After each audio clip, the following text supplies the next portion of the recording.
السلام عليكم ورحمة الله وبركاته. ازيكم عاملين ايه؟ واهلا بكم في قناة حمزة محمد تي في. النهاردة معانا فيديو مميز جدا بمناسبة ال100 مشترك. قررت ان احنا نجدد الاستوديو بتاعنا.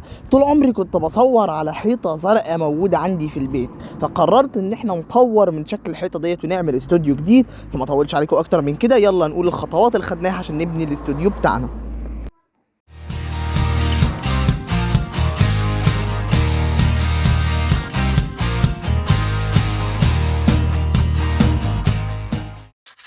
اول خطوه معانا كانت ان احنا نساوي الحيطه، وبدات بان احنا نصنفر الحيطه، وبعدين ان احنا نحط معجون على الطلعات والنزلات.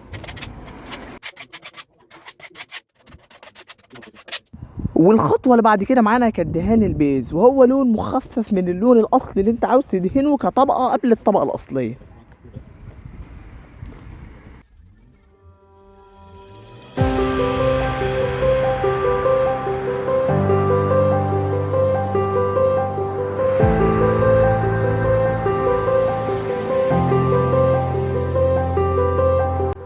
بعد كده بندهن فوق البيز اللون اللي احنا عاوزين الحيطه تبقى. المشكله ان انا لما حاولت اغمق البيز بتاعي طلعت اللون الرصاصي الغريب دوت، وانا اصلا كنت عاوز الحيطه تبقى بني، فقررت اجيب شويه معدات تانية علشان خاطر اغير اللون لبني. يلا بينا.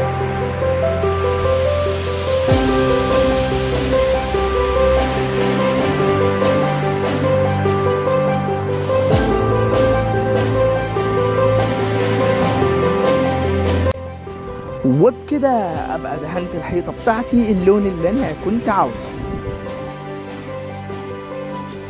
بعد كده طبعا كان في فقره تنظيف، ابتدينا ننظف كل العك اللي انا عملته في فتره الدهان.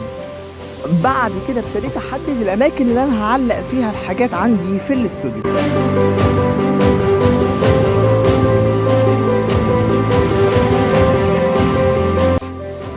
وبعد كده جبت قلم رصاص والوان، وحاولت زي ما تقول ارسم شكل خشب على الحيطه. واخيرا ابتديت اظبط بقى اماكن كل الحاجات عندي في الاستوديو.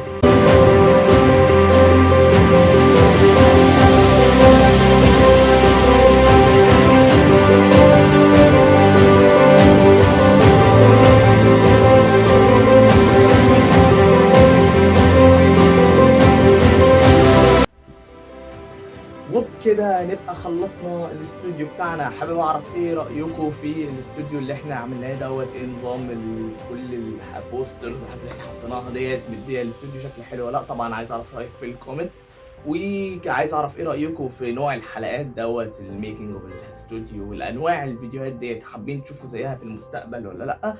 وبكده نبقى خلصنا الفيديو بتاع النهارده. ما تنساش تعمل لايك، سبسكرايب، تفولو على انستجرام، فيسبوك، تويتر عشان ما يفوتكوش اي جديد، فعل الجرس عشان يوصلك كل حاجه اول باول. و سلام.